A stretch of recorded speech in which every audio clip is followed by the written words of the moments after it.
दोस्तों नमस्कार, स्वागत है आप सभी का सोशल साइंस के लिए। देखिए हमारा क्लास 8th के लिए जो सिलेबस चल रहा है उसमें देखिएगा हम 12 टॉपिक कंप्लीट कर चुके हैं। इससे पहले वाले आपने वीडियो नहीं देखे हैं तो लिंक डिस्क्रिप्शन में मिल जाएगी, ज़रूर देखिएगा। और आज जो है देखिए हमारा समाज जो टॉपिक स्किप कर दिया था मैंने उसको डिस्कस कर लेते हैं। यहाँ पर देखिएगा सभी जो क्वेश्चंस है आपको मिलते हैं महत्वपूर्ण, जो आपका स्मरणीय बिंदु पॉइंट्स जो एग्जाम में आ सकते हैं उनको मैं बताता हूँ। लघु उत्तरीय प्रश्न है, दीर्घ उत्तरीय प्रश्न है, खाली स्थान है, सभी को हम डिस्कस करते हैं सीरीज वाइज। तो देखिएगा सबसे यहाँ पर महत्वपूर्ण है कि आप एग्जाम के लिए किस तरह से तैयार हैं। तो ऐसे ही क्वेश्चंस आपका लेकर चल रहे हैं। संक्षिप्त में बताऊँगा मैं आपको कि किस तरह से अच्छी तैयारी हो सकती है, और अच्छी हैंड राइटिंग आप लिखेंगे तो अच्छे नंबर भी आपको मिलेंगे। ब्लैक इन ब्लू का पेन यूज़ करना है। चलते हैं, देखिएगा चैनल बनाए हैं तो देखिएगा सभी से रिक्वेस्ट है चैनल को सब्सक्राइब कर लीजिएगा, चलेगा, बहुत अच्छी बात है।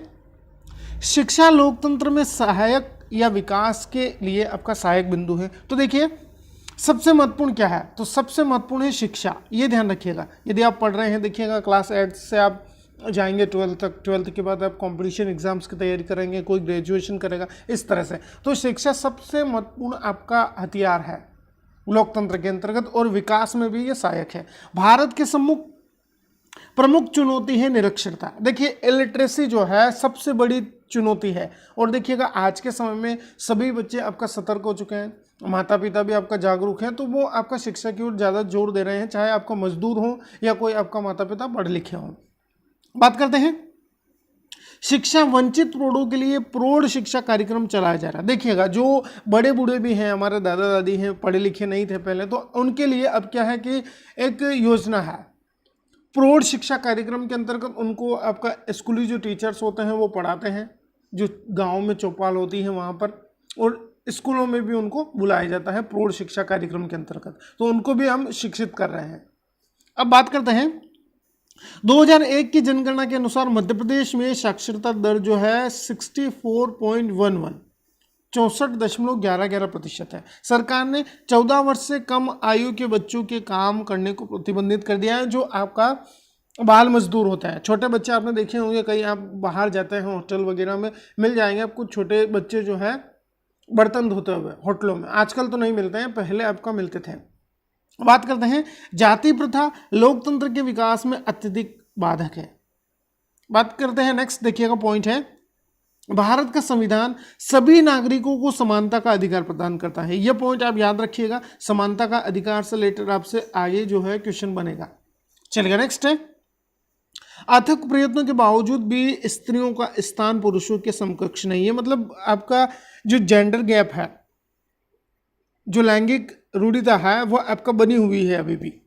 बात करते हैं नेक्स्ट, देखिएगा दहेज की समस्या समाज के लिए कलंक। देखिएगा जो भी आपका शादी विवाह होते हैं, आज भी ऐसे कुछ परिवार हैं समाज में जो दहेज लेते हैं। दहेज लेना देखिएगा एक समस्या है, एक सामाजिक बुराई है, दहेज नहीं लेना है अपने को। बात करते हैं नेक्स्ट, देखिएगा जनजातियों की मुख्य समस्याएं गरीबी, बेरोजगारी, अशिक्षा और पिछड़ापन है। ऐसा समझ में, क्योंकि इनके अंतर्गत क्या है, जो भी आपका जनजातियाँ हैं उनमें आपका जागरूकता नहीं है, इसी कारण ये समस्याएं व्याप्त है। अस्पृश्यता एक गैर कानूनी और दंडनीय अपराध है। अब अस्पृश्यता क्या होता है कि ऐसा समाज में सिस्टम बना हुआ है कि कुछ आपका जातियां होती हैं विशेष, उनको आप छूते नहीं हैं, उनसे कुछ सामान नहीं लेते हैं, उनसे कुछ काम नहीं करवाते हैं, इस तरह से। तो ये आपका एक कानूनी और दंडनीय अपराध है। आज के समय में सभी समान है, आज समाज में ऐसा समझ में सभी मनुष्य है, मानव है सभी, ये ध्यान रखना है अपने को। प्रारंभिक शिक्षा को संविधान ने दिसंबर 2002 में 86वां संशोधन मूल अधिकारों में शामिल कर लिया गया है कि सभी बच्चों के लिए आपका निःशुल्क एवं अनिवार्य शिक्षा आपने पढ़ा होगा, सब पढ़े इस तरह से लोगों भी आपका सरकारी स्कूल में अपने स्कूलों में बना हुआ है। तो क्या किया है 2002 में इसका संशोधन हुआ, 86वां संविधान संशोधन था ये। उसके अंतर्गत सभी बच्चों के लिए फ्री एजुकेशन को आपका 6 से 14 वर्ष के बच्चे हैं उनका प्रावधान किया है कि इन बच्चों को प्राथमिक शिक्षा से, मतलब पहली से लेकर आपका जो शिक्षा है उनकी जो 1 से 5 तक की जो शिक्षा है, प्राथमिक शिक्षा से उनको वंचित नहीं किया जाए। ऐसा समझ में, ऐसे हम निःशुल्क और आरंभिक शिक्षा का प्रावधान कहते हैं। नेक्स्ट चलते हैं, देखिएगा अब देखिएगा लघु उत्तरीय प्रश्नों की ओर बढ़ते हैं। मनुष्य में सामाजिकता का गुण किस कारण से है? तो मनुष्य में सामाजिकता का गुण पारस्परिक निर्भरता, मतलब एक दूसरे से संबंध रखते हैं हम, आए समझ में। नेक्स्ट है, हमारे प्राचीन भारत का समाज कैसा था? तो हमारे प्राचीन भारत का समाज उन्नत एवं समृद्धशील था, आए समझ में। जो विदेशी आक्रमण हुए उसके बाद भारत की स्थिति जो है बिगड़ गई थी, दयनीय स्थिति हो गई थी, लूटमाट। उसके अलावा बात करें तो जो भारत के रुपये पैसे थे, धन दौलत था, संपत्ति थी, वो लूट कर आपको बाहर के देशों में ले जाया गया, जिससे क्या हुआ, हमारी हालत जो है बिगड़ गई या खस्ता हो गई। बात करते हैं उत्तम नागरिक लोकतंत्री सरकार के संचालन में कैसे सहयोग करते हैं? तो देखिएगा, उत्तम नागरिकों की बात करें तो उत्तम नागरिक शिक्षा से बनते हैं, शिक्षा प्राप्त करते हैं तो आप देश के काम आते हैं आगे बढ़कर। उत्तम नागरिकों को राष्ट्रीय एवं अंतर्राष्ट्रीय समस्याओं की समझ होती है, वे उचित व अनुचित में भेद करने में समर्थ होते हैं, विभिन्न कार्य क्षेत्रों में सहयोग देते हैं, जिससे लोकतंत्री सरकार के संचालन में सहयोग मिलता है।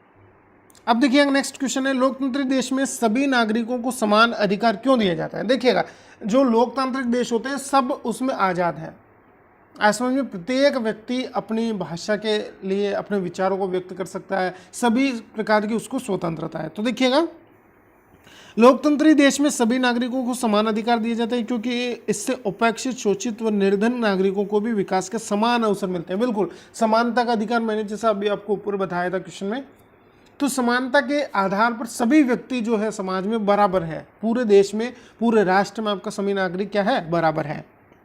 अब देखिए, किसी एक सामाजिक समस्या के कारण बताना है, तो देखिएगा, बाल श्रम एक सामाजिक समस्या है। जो 14 वर्ष के बच्चे हैं या 14 वर्ष से छोटे बच्चे हैं, उनको आप देखेंगे कई जगहों पर वो काम करते मिलते हैं, तो बाल श्रमिक होते हैं वो।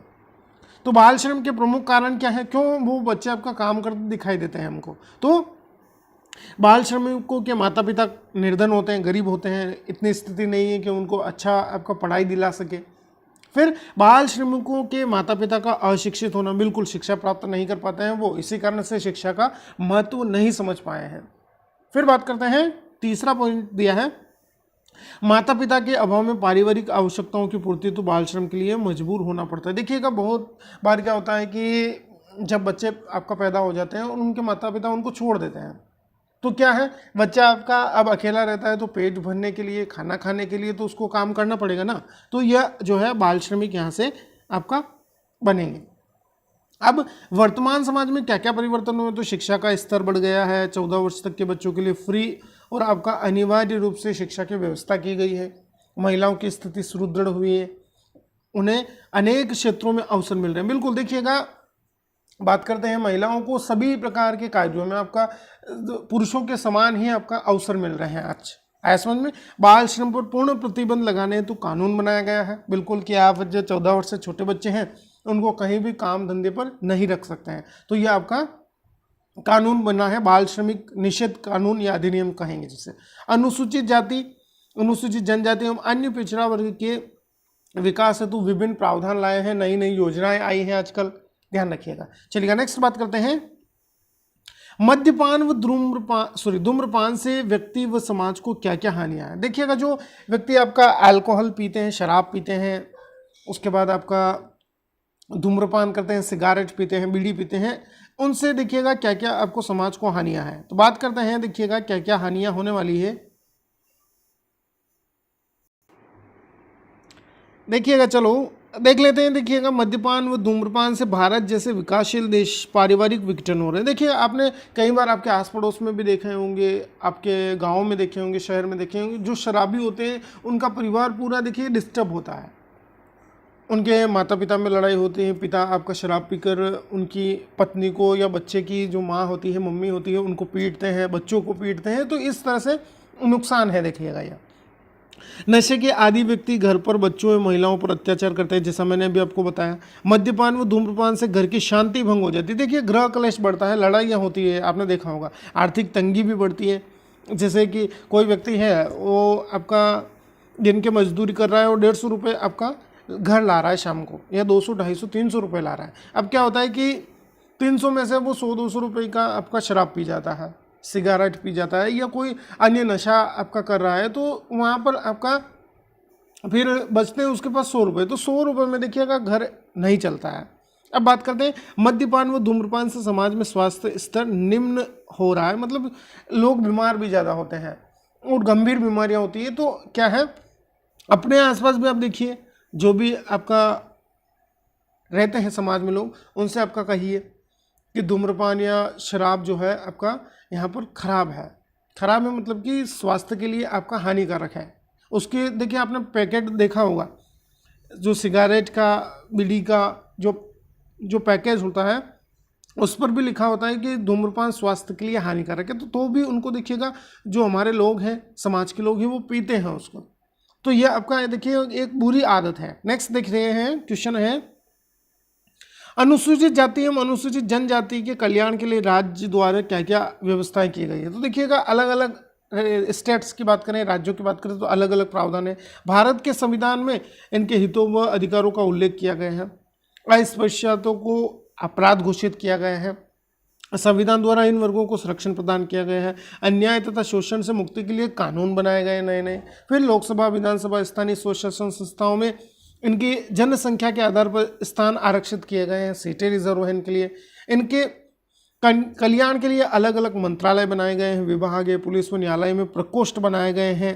बात करते हैं, नेक्स्ट देखिएगा पॉइंट है, शिक्षा प्राप्त करने के लिए स्थान आरक्षित है, तो छात्रवृत्ति आदि की भी व्यवस्था की गई है आपका SC और ST के छात्रों और समाज के लिए। बात करते हैं, निर्धारित न्यूनतम योग्यता प्राप्त कर लेने पर शासकीय सेवाओं में भी इनको आपका आरक्षण दिया गया है। इन वर्गों को योग्यता संबंधित शर्तों में भी कुछ न कुछ आपका छूट या रिलैक्सेशन दिया गया है। अब देखिएगा, सही विकल्प अपने को चुनना है। समाज को उन्नत कैसे बनाया जा सकता है, बताइएगा। तो बात करते हैं, देखिएगा सही विकल्प के लिए जाएंगे, व्यक्तियों में जागृति, उनको शिक्षा प्रदान करके समाज को हम उन्नत बना सकते हैं। प्रत्येक व्यक्ति पढ़ेगा, आपका एजुकेशन प्राप्त करेगा तो समाज में उन्नति होगी। अब बात करते हैं, नेक्स्ट पॉइंट दिया है, मौलिक अधिकारों में शामिल किया गया है। किसे, बताइएगा, ऑप्शंस पढ़ लीजिए।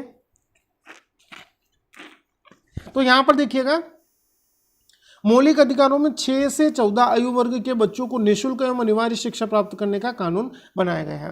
अब देखिएगा कार्यात्मक साक्षरता क्या है, बताइए जल्दी से। तो देखिएगा, कार्यात्मक साक्षरता यह होती है कि अब साक्षरता मतलब तो होता है कि पढ़ा लिखा व्यक्ति।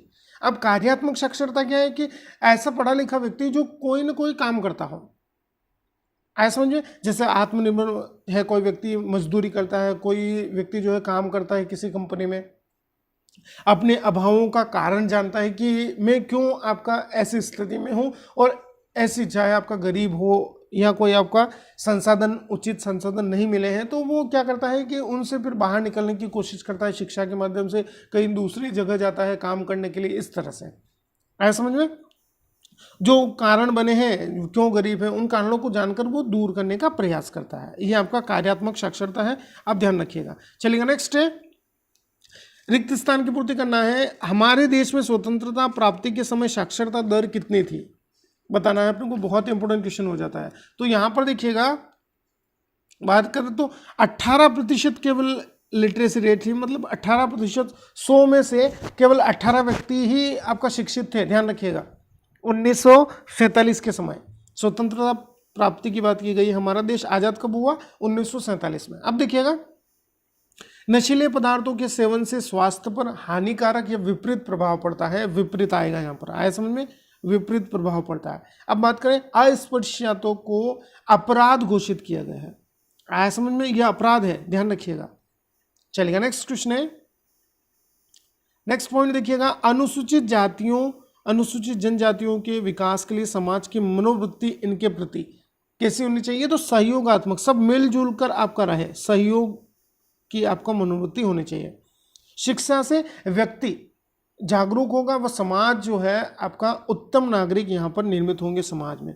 आज समझ में, जागरूक व उत्तम आएगा। अब नेक्स्ट है, 14 वर्ष से कम आयु के बच्चे से कारखाने व होटल आदि में काम कराना कानूनी अपराध है। देखिए, जैसा मैंने आपको अभी ऊपर समझाया था पूरा टॉपिक, उसी तरह से खालिस्तान आपसे पूछ लिया गया।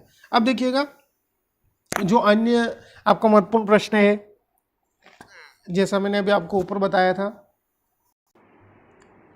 तो इनमें देखिएगा ये पूरा मैंने आपको बता दिया है ऊपर, मद्यपान व नशे की लत से मुक्ति क्यों आवश्यक है। इससे परिवार के लिए आपका महत्वपूर्ण जो है सहयोग नहीं मिल पाता है, परिवार में आपका अशांति रहती है। इस तरह से मैंने पूरा आपको बता दिया है पॉइंट। अब देखिएगा दहेज क्या है, दहेज से रिलेटेड भी मैंने पूरा आपको बता दिया है। दहेज मांगना भी आपका अपराध है आज के समय में। आज समझ में, जैसे कई बार क्या होता है कि जो लड़के के परिवार में लड़के की नौकरी होती है और जो लड़की होती है वो थोड़ा आपका गरीब परिवार की होती है, तो क्या होता है कि लड़के वालों के माता पिता की या उनके परिवार वालों की डिमांड रहती है कि ज़्यादा से ज़्यादा हम दहेज लें लड़की वालों से। तो इस तरह से आपका बहुत सारे रिश्ते भी जो हैं टूट जाते हैं। इस तरह से आपने यहाँ पर दहेज प्रथा या दहेज विरोधी कानून को सख्ती से लागू किया गया 2006 में।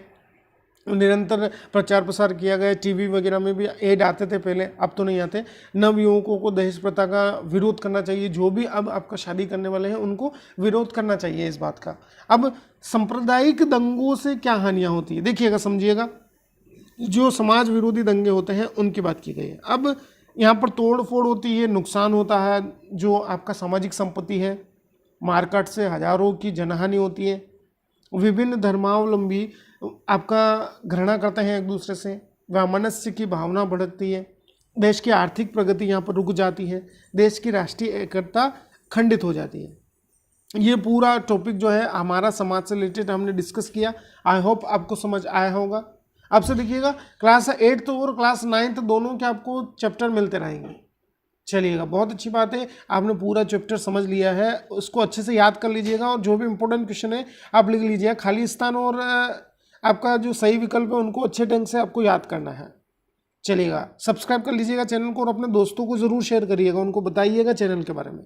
धन्यवाद। जय हिंद, जय भारत।